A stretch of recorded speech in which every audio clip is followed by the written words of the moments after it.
National Preparedness Month, Day 14. Sleep Kit.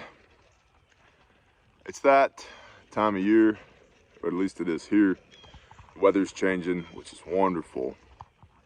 It's chilly in the mornings. Not cold, chilly, just a little chill in the air, which is great. Still pretty warm in the afternoons, but it's cool enough at night that you probably don't want to be sleeping straight on the ground with nothing more than your hoodie. At one time, I did that cool guy ranger roll thing, and that's fine for me. You know, 3-season, late spring, summer, early fall, no problem. And in the summer, that, poncho liner's whoopee is basically just providing a little bit of padding. And the poncho obviously keeps you dry. Change the water hose. Okay. Bear, I hate it when you say change. My fat finger hit the button. I was gonna say, some of y'all hate it when I change the water hose. Well, let's be honest. You're kind of on my time, not the other way around right now. And I got these guys to take care of. My meat storage for SHTF, right? So the Ranger roll is fine, late spring, summer, early fall. But once the weather starts changing and it legitimately gets cold, I found that that's inadequate. And then so I added a wool blanket to that, GI wool blanket. Phenomenal, really helps a lot. Still not great though when it's cold out there. So then I got a sleeping bag and a stuffed sack that you can cinch down. I think the one I have is called an M-TAC, M-TAC or something like that. It's just a brown compression sack that has a lot of straps and buckles on the outside, so you can take that sleeping bag from yay big and compress it down to yay big. That's important because sleep kits take up a lot of cubic inches in your systems, and they can add a lot of weight, which is why in the summer, late spring, summer, early fall, you don't need to be lugging all that stuff around. However, weather's changing, so you should probably upgrade your sleep kit. This time of year, there's a few things you should be swapping out in your bug out bag, like your thin weight socks to your heavyweight socks, your bug dope and your mosquito net for, I'm having all the issues today. Your bug dope and your mosquito net for a hoodie, insulative layers, etc. So that you're better equipped if you have to go out into yon wilderness and go do the stuff that you can. Additionally, there's a lot of talk. It's going to be a long, cold winter. That was a line that Nikita Khrushchev said to John F. Kennedy during the Cuban Missile Crisis, I believe. So, Ice Cream Grandpa didn't invent that line. And it did refer to the potential for nuclear holocaust, just so we're all clear here. But it's probably going to be a long, cold winter, regardless of whether or not there's a nuclear holocaust, right? Like, prepare for the most likely things rather than the least likely things, which we'll touch on again in a moment. Water hose time.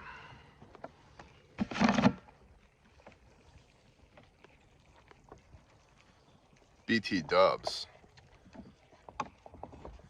The reason you've opened the cap like so and then close it again is so that the water will flow. You need air behind water in order for water to flow. Otherwise, it'll become locked. It'll be in a vacuum and the water won't flow adequately.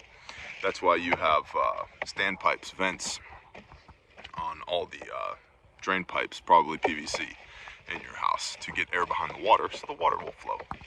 There you go. Little physics for you. This long, cold winter, if you have a bunch of sleeping bags and blankets, I like wool blankets because they provide some warmth whether they're wet or dry. If the power goes out for an extended period of time, like there's ice on the wind turbines in Texas again, stuff like that. If you have a pile of blankets and hoodies and long-handled underwear and everything else, and you crawl under that pile in your house, you're not going to freeze to death. I've done it. It's not a thing, right? And then, how much do you love your family? Dog pile in the bed, bro. Like, you remember Charlie and the Chocolate Factory? The original. I didn't watch the new one. I'm not really a movie guy. But remember how, like, the whole family sleeping in one bed? That was normal back in the day because they'd all keep each other warm. So, you know, something to think about. As far as specific recommendations for sleep kit, I don't really have any. What I use is pretty basic, you know, GI poncho liner, GI poncho, GI wool blanket, and then I've got a dark brown synthetic sleeping bag that's in that MTAC compression sack, and it works wonderfully. In conjunction with wool socks, I like Covert Threads. They don't pay me any money to say that. Covert Threads is the company. It's owned by a former Marine. They make really good socks. I'm wearing a pair right now. So I think they have a sock called the Ice Beast, which is a wool sock. It's an excellent sock. You can rock all day in it, and then you know, take your boots off, set them next to the fire, dry your toesies out a little bit, crawl in your sleeping bag, good to go. So you might want to be thinking about what your sleep kit is for your bug out bag, because there's a few areas that most bug out bags are lacking in, just from the different shakedowns that I've seen and from the people that I've met going to these like prepper meetups and stuff like that. One of them is usually water capacity. If the water containers are full at all, there's not enough of it. I have 7 liters on my rucksack currently, and sometimes I have 8 liters on my rucksack because A, I don't want to be stopping for water all the time. B, I drink a lot of water. So 8 liters of water on my rucksack, and not just carrying capacity, full, actually full. And yes, that's like 17 pounds of water. Well, it gets lighter as the day goes on. You drink that water, right? So water capacity seems to be one place that's lacking. And another is sleep kit.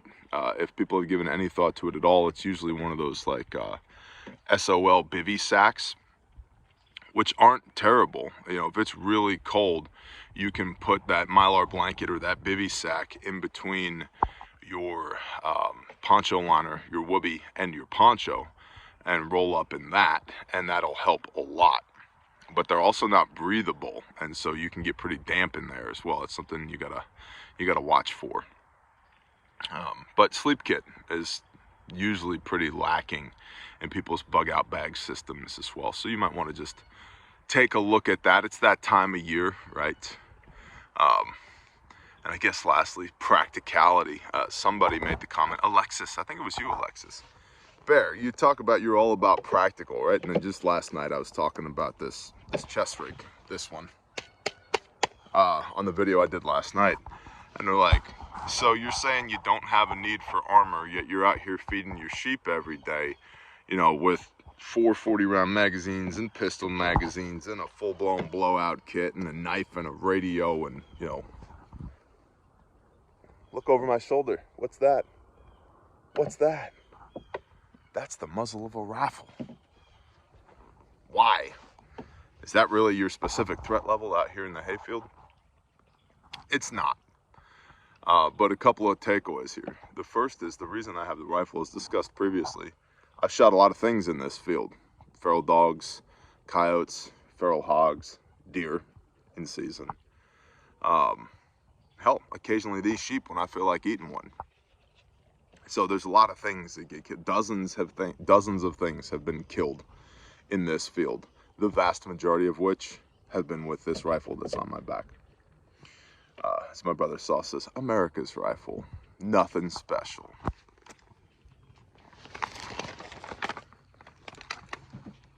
Ta-da! The only thing that makes this special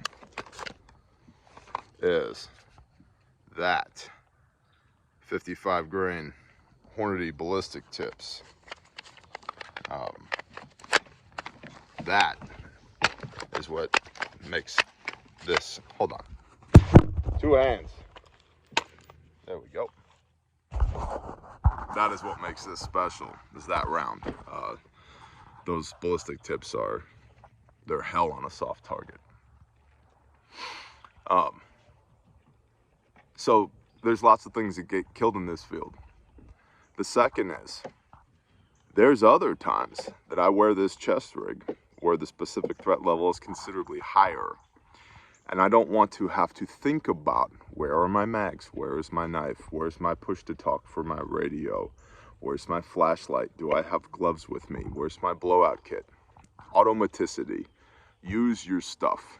The more I use my stuff in the mundane, in the boring, in the day-to-day, the less I have to think about it when I need it.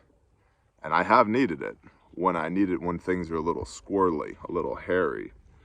And you find interferences with your system when you go use your stuff. This thing rubs that thing, and you know, if I put my light there, then I'm having a negligent discharge of my white light because something's pushing on the button on the light, lighting me up like a Christmas tree, and blah, blah, blah. No, I can't actually get this mag out of this pouch because of the way that all this stuff is situated. And so, no, I'd be fine out here. I am fine out here with a handgun. That's not the point. The point is, Wes, damn it, I hit the button again. It's just one of those days. The point is, why squander the opportunity to learn, to train, when I'm out here every day, wearing this stuff, carrying this stuff? It's how I'm able to give you my actual experience with a piece of kit, rather than having the manufacturer send me something, you know, print out the talking points, and then engage in third-party advertising to tell you guys about some cool guy stuff that the Navy SEALs are running without ever having actually used it. Every manufacturer thinks their product's great. If they didn't, they wouldn't be making it, right? But is it great for you with your capabilities and your systems in your context, in your climate? Maybe not. So that's why. That's the major reason why. Yes, I love having the capability on me, right? It's nice. Between the rifle and this chest rig, if the balloon went up right now, cool, I'm just gonna walk in those woods right over there. Actually, I'm not even gonna walk, I'm leaning on a four-wheeler. Sounds good. But more importantly, when the balloon goes up, I don't have to think when I strap this stuff on, because of the, again, as my brother Saw says, the dwell time, the automaticity with this system. It's not a thing. So, National Preparedness Month, Day 14, Sleep Kit. Take a look at your sleep kit, shake down your sleep kit, and identify holes in your systems. I just this morning on Patreon posted the bug out trailer shakedown. Mistakes were made.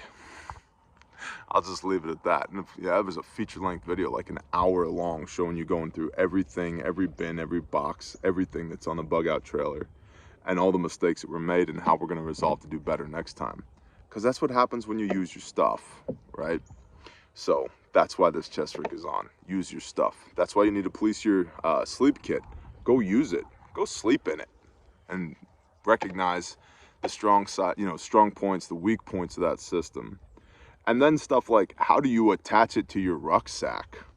How does it interface with everything else that you got going on? Is there room in your bag that you carry to actually fit all your sleep kit? Like, figure that stuff out now. It's one less thing you got to worry about when SHTF happens, bro. Bless y'all. Shalom.